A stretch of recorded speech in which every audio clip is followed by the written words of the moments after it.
হ্যাঁ হ্যাঁ, এই যে আমার সঙ্গে আমার টিম মেম্বার, সামনে একজন চলে গেল, একজন আমার পিছনে আছে। ভাইয়ের নামটা কি জানা হয়নি?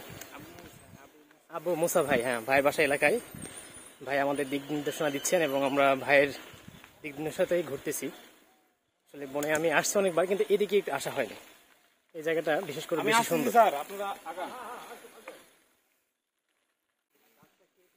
আলতা দেখি এই বনের বিশেষত্ব হচ্ছে কি যে আসলে আপনি এখানে অনেক প্রকার গাছ পাবেন, যে গাছগুলো আসলে মানুষের জন্য অনেক উপকার।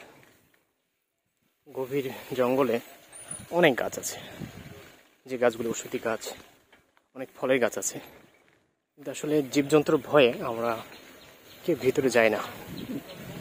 দেখেন বিশাল জঙ্গল,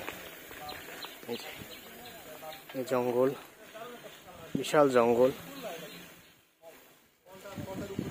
বিশেষ করে দেখেন এখানে উইড পোকা আছে, এই যে এই পোকাগুলো আসলে অনেক আছে।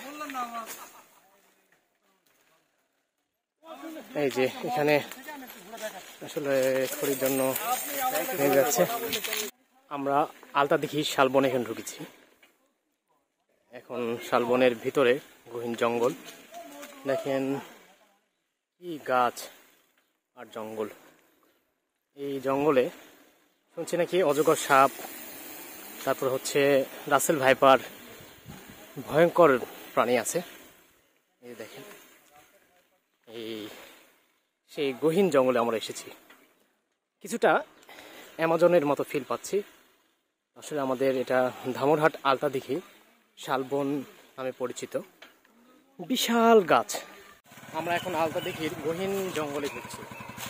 এই যে পাখির কিচিরমিচির ডাকের শব্দ,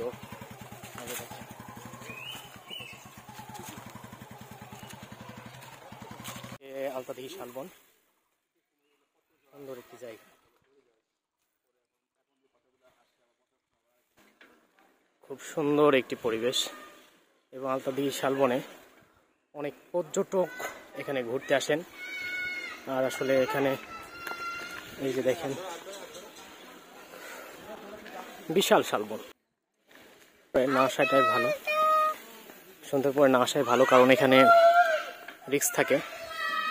আসলে জীবজন্তুর ভয় বেশি না, আসলে মানুষের ভয় বেশি। কারণ কি যে আপনার জীবজন্তু আপনার অ্যাটাক করবে না, কিন্তু মানুষ আপনাকে অ্যাটাক করবে।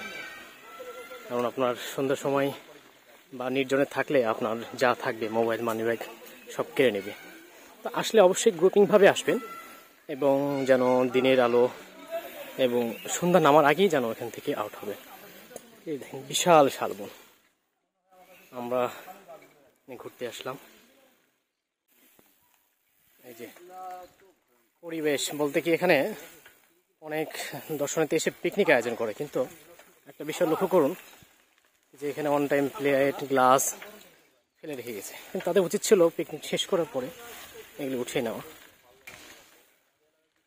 দেখেন সুন্দর একটি শালবন, আসলেই ভালো লাগবে আপনার। অনেক গাছ, এই গাছগুলো আসলে সচরাচর আপনি অন্য কোথাও দেখতে পাবেন না, এই শালবনেই শুধু দেখতে পাবেন। এই দেখেন শালবনে আপনি গাছগুলো দেখতে পাবেন। আসলে সামনে আমার টিমের মেম্বাররা আছেন এবং অনেক দর্শনার্থী হেঁটে হেঁটে দেখছেন।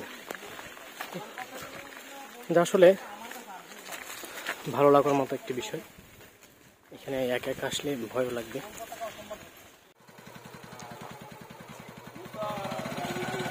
মোবাইলের সমস্যা কি?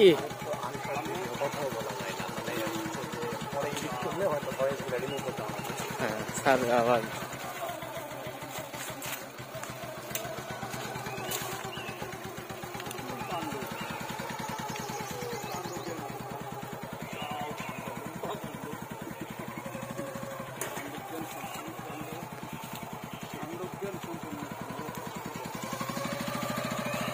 ভাই আমি অযান্ত্রিক মানুষ, তাই মোটরসাইকেল নিয়ে, সাইকেল নাই। সমস্যা নেই, অযান্ত্রিক সাইকেল, মোটরসাইকেল সবই প্রয়োজন। দ্বিচক্র যান। আসলে আমাদের মোটরসাইকেলে খেলা করছি তা না, মোটরসাইকেলেরও গুরুত্বপূর্ণ কাজ আছে।